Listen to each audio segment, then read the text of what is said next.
Hey, welcome back.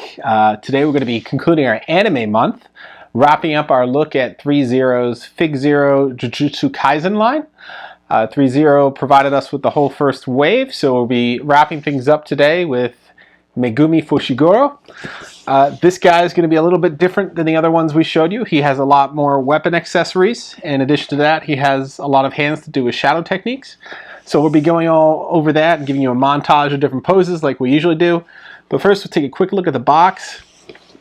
Similar to the other ones, you see the character here with the etching around it, giving it a nice anime pop style to it.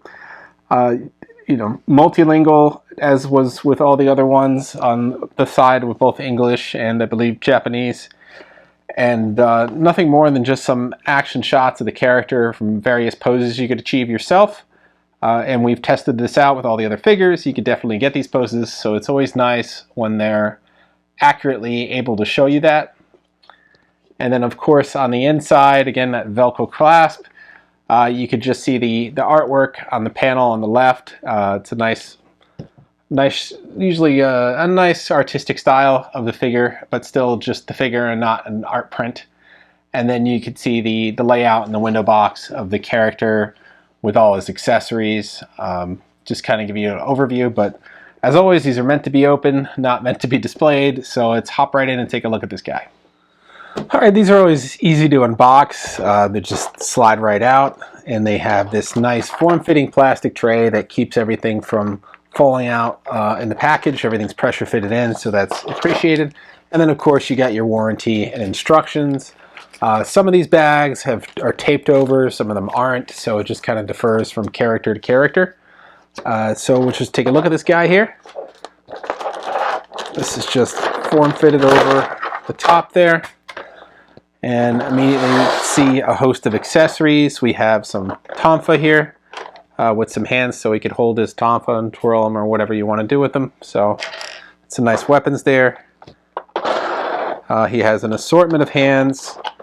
Some could be used for his shadow techniques. Some are just for fun. Some are going to be weapon holding hands where they have a nice little grip so you can fit the tonfa in. Some are like this is a double hand for a shadow technique, so it's put together so you don't have to worry about trying to get hands to clasp each other, so that's pretty cool. We'll take a look at that. Here's another double hand technique as well, so that's pretty cool that they have all those specifically set. And then just a little odd shaped hand for more shadow technique moves. And then of course the extra pegs. This one comes with 4 extra pegs, where last week we took a look at Nabarro and she only had 2 extra pegs. Satoru only had 2 extra pegs. I believe Yuji had like 5 extra pegs, so it just depends character to character. So this guy does not come with alternative hair, unlike the last 2 we've shown you, but he does have one alternative face. It's going to be an injured face. We'll give you a close-up of the injured face right here. So you can see blood running down the side of the face and a very disheveled look on him. And then of course we got the figure himself here. They always include these little hand guards and little booties, booty protectors. That's always nice. And then the face is going to be under some plastic wrap that we'll have to get out. So changing heads is going to work just like it did with Satoru, where you're going to have to remove the hair, which is very spiky and not nice to touch. So we'll do that in a second. Buried underneath him, we have a sword. This looks like a very nice sword. You can see these tassels on here are fabric. They're not plastic. So that's really, really nice high-end kind of little detail to put on this. Makes it feel a little bit more real. So yeah, the hilt, clean paint applications. We'll give you a close-up just down here. Very nice job on the sword. So he could hold that with his weapon holding hands as well. And last but not least, he has a seal box here for Sukuna's finger. We'll give you a little close-up here. You can see the little writing on it. So if you have the Yuji figure, you have Sukuna's finger. So you could just put it in here. It just slides. And you can see it's a nice... give you another close-up so you can see the inside, a nice little form fitting for the finger. We do have the Yuji because we did a review on that first. So I borrowed Sukuna's finger from Yuji just to see how this fits in here. And it should go in nice and easy. Yep, it does. It's kind of form-fitting for the finger. So you could drop that guy in here and then close up the seal box. So I'll do that really quick. There we go. It just fits right in there, and the seal box panel could slide off and then slide right back on. So we'll give you a look at what that looks like right here, close up. So you can see Sukuna's finger fits in there, so you finally have a place to store one of Sukuna's fingers. So that's pretty cool that they included that as well. So it kind of rounds out the character group. But yeah, other than that, he looks pretty sharp here, wearing his Jujutsu High outfit. They defaulted him with the fists. Some characters were defaulted with the weapon holding hands, so this one starts default with fists. He's got nice detail on his shoes here. Like Noboru, he doesn't have ridges on the bottom, so these are more flat, but they look pretty realistic, the shoes. I gotta say, I'm pretty impressed with how they did the shoes on the characters. He's got real cloth socks on there, and then his uniform has these nice buttons on there, just like Noboru did, so that's pretty cool. Just checking to see if he has a belt. No, this one is just a simple waistband, no belt loops on it. But you can see a black undershirt on there, so that's pretty cool that they did that. But the face, pretty good. I mean, the hair is got that amazing, like anime depth to it, so that's pretty great. We'll give it a shot here, changing out the head. There we go. So it just kind of lowers, and then you could just kind of pop the other one in. I think I'm doing this opposite. I don't think you're supposed to take it off the neck. I think you're just supposed to take the hair piece up. But that was giving me some trouble, mostly because it's, oh no, you are supposed to remove the head according to the instructions. It was giving me some trouble, mostly because of the spikiness of it. But the head just kind of slides in there somehow. There we go. And then you just kind of pop it back on the ball joint. So this actually isn't too hard. But the spikiness is kind of hard to get a good point of contact on there, but I got it. The head wasn't too difficult to do. Easier than we had with Satoru's head. That was just kind of tricky. But yeah, you could have this bloody face look on there. So let's just do a quick hand change. Now Noboru, we struggled a lot with her hands because it kept coming out at the wrist joint. That was weird because the other ones we didn't have that problem with. So again, what I like to do is put my finger on where the wrist joint is and twist the hand in order to get it to come out. And this one came off really easy. And then we'll just put the new one on. And these could be tricky when they're being used the first time because the wrist joint will flex back and forth while you try to do it.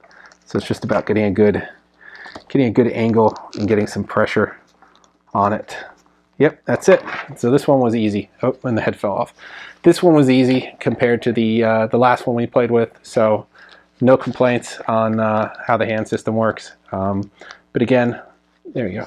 Again, they have those extra pegs if you end up breaking the wrist for whatever reason. But we haven't had that issue even when we pull them really hard to get them separated. So yeah, so he can hold his weapons. We'll have some shots showing you a montage of different poses. You can easily change out the face if you need to. Again, you have that nice cloth material or polyester or whatever it is here on the clothing. Nothing's plastic. The shoes are plastic. They're not real leather. That would be kind of crazy if they did that with rubber soles on it. But everything else is pretty real and pretty great looking. He's still got that great range of articulation in the knees and the hips. That full 360, oh not 360, 180 around there, and the ankle moving the every which direction here. He could turn at the waist. He could bend. There's a separation at the abs to give him that extra bend there. Same with the arms. Great shoulder movement, great wrist movement, great elbows.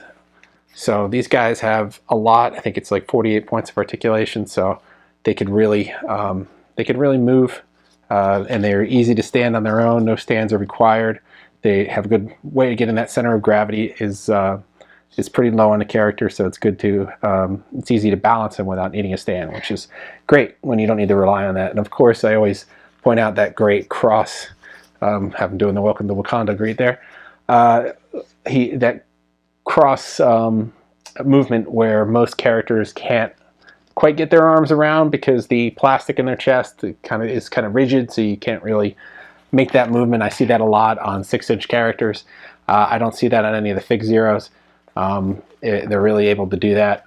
Full range of movement because they have these ball jointed shoulders here, and the bodies bend with them as well. So that's great. It gives you a full range out of the character. You get a lot more agency when you're trying to do different movements or poses.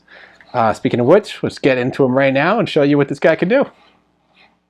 Wanted to start him off in a bit of a fighting stance, looking like he's a little beat up. He got that bloody face on. He's holding the tonfa there. You can see he's got a good natural grip with the hands, and you could easily put his feet in this nice fighting stance or a defensive posture. I think that's really cool. It looks really great. It's really easy to do. Likewise, he looks really natural with the sword. Again, really easy to manipulate him into these poses. Whether you want to do one hand or two hands, it's really easy to get those hands on there. The fingers are a little bit flexible, so you're not struggling or trying to bend them a certain way in order to sneak in a weapon before they close. So you can get a lot of poses out of this, so kind of imagination is the limit on what you could do with his weapon holding hands. Here he is sporting his Shadow Technique Divine Dog Sign. Now this is a special set of hands we haven't seen in any of the other characters yet. It's molded together. The hands do not separate. So you kind of have a limitation on how you could maneuver his arms in this. But he's generally in this like crouched over pose when he does it anyway. So I think it works just fine. Transitioning heads over to the bloody head for his Chimera Shadow Garden sign. This one is typically done when he has a bloody face. So I think it just kind of makes sense to pair these two together. But again, this is a set of molded hands together, so you are kind of limited in your range of articulation on what you could do with the hands because they're going to be tied together. He's sporting his new sign here.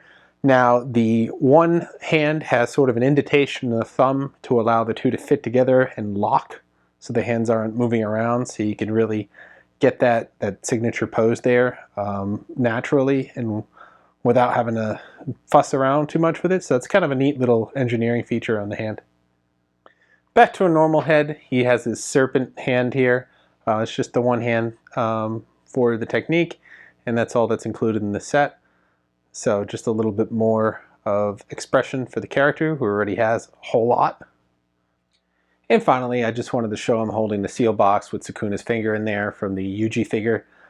Fits in there really easy. It closes with it in there, so it's designed to fit with the finger.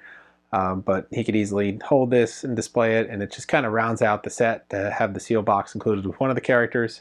So if you have Yuji, you're going to want Megumi just to just round out the storyline there. Well, that rounds out our look at the Jujutsu Kaisen wave from threezero. Hopefully they do more characters in the future. But we saw sort of the core group at this point.